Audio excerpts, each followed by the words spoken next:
camaleão é assim, ele olha dos dois lados e ele muda de cor, ele pode ficar perto de uma pedra, de uma árvore, de umas folhas verdes. E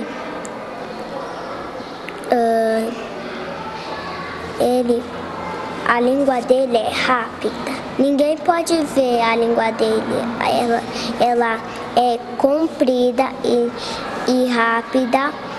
Pode pegar um inseto, uma folha, qualquer coisa.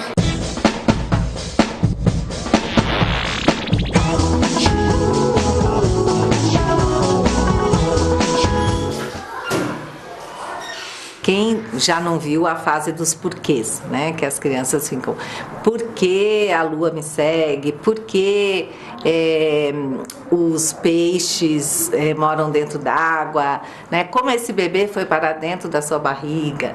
Como ele vai sair de dentro da sua barriga? Eles querem saber sobre a lua, eles querem saber sobre as estrelas. E eu apresentei para eles o globo terrestre, que eles ficaram assim querendo saber aonde que a lua ficava. Aonde que ficava a parte do mar, aonde que fica a parte da terra, aonde que fica a nossa escola. A curiosidade dele não é só pelos animais, mas também por tudo que eles conseguem estar vivenciando. Por que não fazer dessas questões uma situação de estudo, de pesquisa? O objetivo principal é desenvolver neles esse olhar, essa postura investigativa daquele que quer saber mais sobre um assunto, que quer descobrir mais informações. O papel do professor é trazer livros para os alunos, instigar mais a curiosidade deles, né? E responder essas questões. Tem que cortar a barriga da mamãe para ele nascer ou não? Então hoje nós vamos falar sobre os livros informativos, sobre quando a criança lê para saber mais sobre um assunto, quando ela lê para descobrir coisas sobre um tema de interesse, quando ela lê para despertar a curiosidade dela, quando ela lê para saber mais sobre o mundo. Para começar a pesquisa, eu pensei em passar o filme do Rei Leão, porque lá tem vários animais, fala de animais da África, mas no decorrer do processo eu percebi que foi meio equivocado, porque lá no Rei Leão os animais eles têm feições humanas, é meio estereotipado, né? E eu percebi que foi mais produtivo quando eu mostrei para eles um livro de fotografias. O professor ele já é um facilitador, mas não precisa utilizar desse material de ficção para um trabalho com texto informativo. Ele tem que saber muito mais que os alunos, né? Ele tem que estar preparado realmente para desenvolver esse trabalho com as crianças. Normalmente eu dou aquela abertura delas estar escolhendo aquilo que elas querem saber. É super importante que o tema seja do interesse dos alunos, porque quando parte deles o interesse é muito rico. Nós ganhamos há pouco tempo atrás uma doação, foi um aquário. O grupo se reuniu em volta do aquário. A primeira coisa que nós perguntamos foi quem mora nesse aquário, né? É o peixe. E a partir da observação do aquário foram saindo perguntas. Na minha sala, a gente escolheu o lobo pelo fato de uma criança ter muito medo de lobo. Sugeri ao grupo e todos aceitaram a ideia. Quando a gente lê um texto literário, um texto em prosa, nós lemos do começo até o fim o livro. E o informativo não, você não pega uma enciclopédia ou um dicionário ou mesmo uma revista e lê de cabo a rabo. Você sempre vai procurar aquilo que mais te interessa no momento. Como é que chama isso aqui, gente? Sumário. Sumário. E para que serve o sumário? Para a gente fazer o quê? Para procurar animal. Para procurar animal, para procurar o assunto que a gente quer, né? Eu gosto de mostrar a capa do livro para eles já ir vendo o assunto que o livro trata. Depois a gente vai para a parte do índice, para a gente decidir qual assunto que a gente vai procurar, né? E depois a gente vê a página do livro que vai estar aquele assunto, que no caso a gente estava procurando sobre os leões. Eu procuro ler o título, o subtítulo. Eu gosto de livros informativos que tenha um texto não muito difícil, mas também não aquele superficial, né? E também tenha várias fotos sobre o assunto. As fotos também antecipam um pouco do que vai ser lido ali no texto. Já ajuda a prepará-los antes da leitura. Existem várias subespécies que se distinguem assistindo, eu leio como está no livro. Não tento mudar palavra nenhuma para ir ampliando o vocabulário deles. No contexto, eles acabam entendendo. Os alunos, eles veem o professor lendo, sinalizando, abrindo, olha, tá na página, a gente vai abrir na página tal e mostrar o que fala naquela página. E conforme a gente vai fazendo esse procedimento várias vezes, o aluno consegue pesquisar sozinho. Eu propus uma atividade com textos informativos para eles, distribuí o material e pedi para que eles procurassem informações sobre o elefante. Quem encontrar, a Pro vai dar uma folhinha. Vocês vão colocar no meio. Achou! Vamos lá, ó. Então aqui está escrito elefante africano. A minha intenção era desafiá-los mesmo a procurar, a pesquisar. Depois que as crianças acharam as informações sobre o elefante, nós reunimos um grupão para ver se realmente os livros tinham ou não tinham as informações sobre o elefante. Olha quem está nadando. Eles não são peixes, mas são grandes feras da natação. Eles não sabiam que o elefante nadava, então para eles é uma novidade isso. Nossa, o elefante nada com aquele peso todo. Para a pesquisa ser produtiva, a gente tem que disponibilizar várias fontes.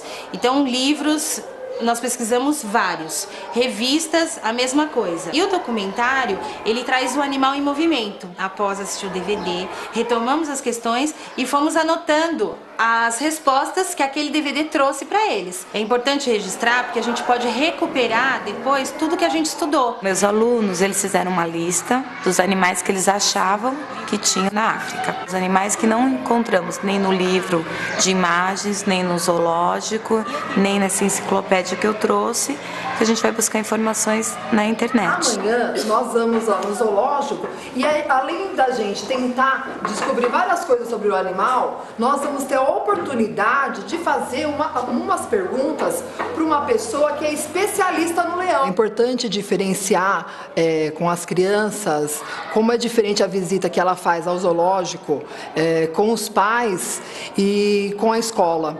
Com os pais ela vai lá para se divertir, ela não tem nenhum compromisso. Quando ela vai com a escola, eles estão indo lá com um objetivo, eles têm que ir lá para investigar. Os leões nascem na África e depois vêm para o zoológico? Eles nascem, eles são africanos, mas nem todos nascem. Ontem no zoológico, assim, eu fiquei surpreendida com a atitude das crianças, que elas estavam bem soltas e extrovertidas, perguntando para a bióloga, assim, bem natural. Eu posso ter um leãozinho em casa? E agora, no retorno à escola, eu vou retomar essas perguntas e a gente vai tentar responder pergunta por pergunta, de acordo com o que eles forem lembrando do que foi dito pela bióloga. Vamos anotar no cartaz como que nascem os leões? Na barriga da mamãe. Os leões nascem. A ficha técnica é super importante, porque é o professor que vai sinalizar para o aluno que ali a gente pode colher informações. Eles paravam na frente da ficha técnica e me pediam para ler, para eles saberem o que estava falando lá. O falso gavial cresce conforme a alimentação, podendo ultrapassar até 5 metros de comprimento.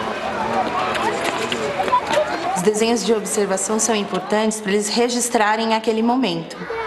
Os alunos estavam tão focados no animal e eles prestaram atenção em cada detalhe, né? Registrando o habitat dele, o que ele estava fazendo naquela hora. O Leandro um aluno que estava super concentrado naquilo que ele estava fazendo. Então ele fez detalhes mesmo do crocodilo, então ele fez a boca, vinha uma parte mais grossa e vinha afinando a boca e os dentes para fora e ele fez perfeitamente. Quando nós trouxemos os desenhos para a sala, eles foram observando que cada desenho, embora todos eles estivessem vendo a mesma coisa, reproduziu de uma maneira, porque é o olhar da criança diante do animal que eles estão ali. E eles respeitaram isso, assim, de um olhar do outro, falar, o seu tá com a boca maior do que a minha, ou não, o seu tá mais comprido. Cada um levou o que entendeu do bicho. Os alunos eles tiveram acesso a várias fichas técnicas de vários animais. Agora nós vamos conseguir produzir realmente uma ficha técnica do leão. Hoje nós vamos montar uma ficha técnica do leão, com o peso do leão, com o tamanho do leão, com a alimentação do leão e onde vive os leões. Quanto que pesa o macho? 200 quilos.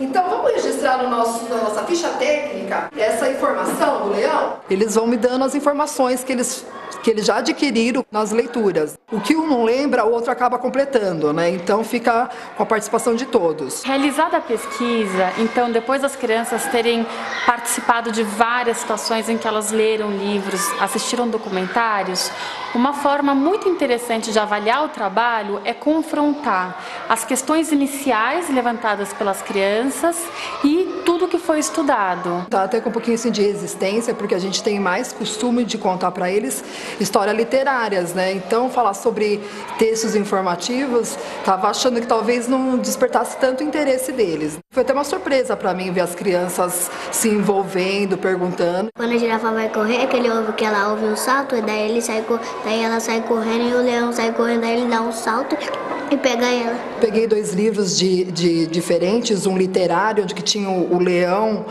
na capa, bem bonito, com uma coroa, e um outro livro informativo que tinha também uma foto do leão. E perguntei para as crianças qual dos 2 livros que tinha a informação sobre o leão. E todos sabiam exatamente qual era o livro apropriado para saber aonde tem informação sobre os leões. Esse aqui existe. Esse aqui não existe. Porque ele fala de leão, essas coisas assim.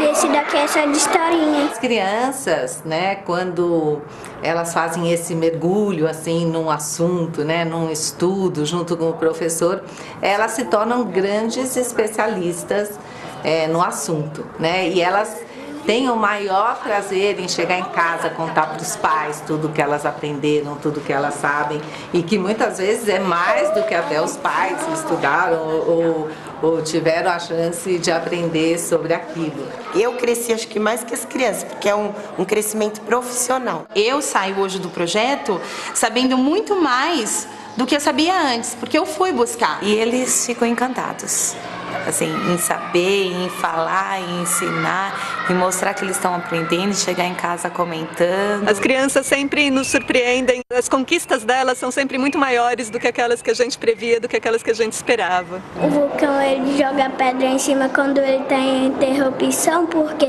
lá embaixo tem um monte de pedra lá embaixo. Aí, quando joga a lava, aí joga um monte de pedra pra cima. Quando a lua tá de bola é porque ela tá cheia. As estrelas, eu aprendi que elas não são uma bolinha pequenininha que a gente vê daqui. Quando se vê ela mais perto, elas são uma bola gigante. Eu queria saber por que o arco-íris só tem um pouquinho de cor. A Terra fica girando, aí a Lua fica de um lado, o Sol do outro. Quando a Terra gira pro lado da Lua, aí fica a noite. Quando gira pro lado do Sol, fica de dia. Netuno, Marte, Vênus, que a gente vive, Terra. A girafa bebe água, estica as pernas e abaixa o pescoço. Alguns animais são ovíparos, os outros são mamíferos. Aí ele come a zebra.